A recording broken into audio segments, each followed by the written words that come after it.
The global economy is in the middle of a critical setback as the Iran conflict delivers a third major shock after the COVID-19 and the Ukraine war.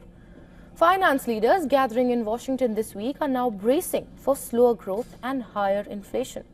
The IMF and World Bank are set to downgrade their global outlook, reversing earlier optimism driven by economic resilience. Emerging markets are expected to be hit the hardest as rising energy prices and supply disruptions weigh on growth and push inflation higher.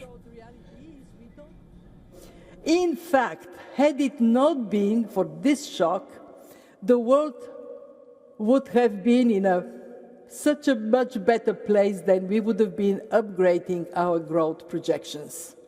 But now, even in our most hopeful scenario, we would have a downgrade. Why? Because of significant infrastructure damage, supply disruptions, losses of confidence, and other scaring effects. They're already baked in. Ideas. A couple of scenarios. The IMF has got them, we've got ours, very similar.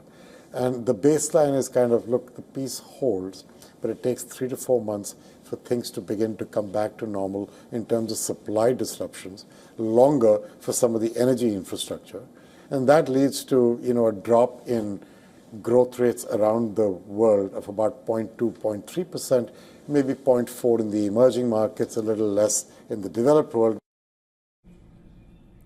The IMF also warns that prolonged disruption could push an additional 45 million people into acute food insecurity. In response, the IMF expects demand for $20 to $50 billion in emergency funding, while the World Bank could mobilize up to $70 billion over the next 6 months. Policymakers also face a difficult balancing act, containing inflation while sustaining growth. Many developing economies enter the crisis with high debt, limited fiscal space, and weaker reserves. Debt servicing costs have surged, with nearly half of low-income countries now in or near distress. Economists are calling for targeted temporary relief measures to avoid fueling inflation further.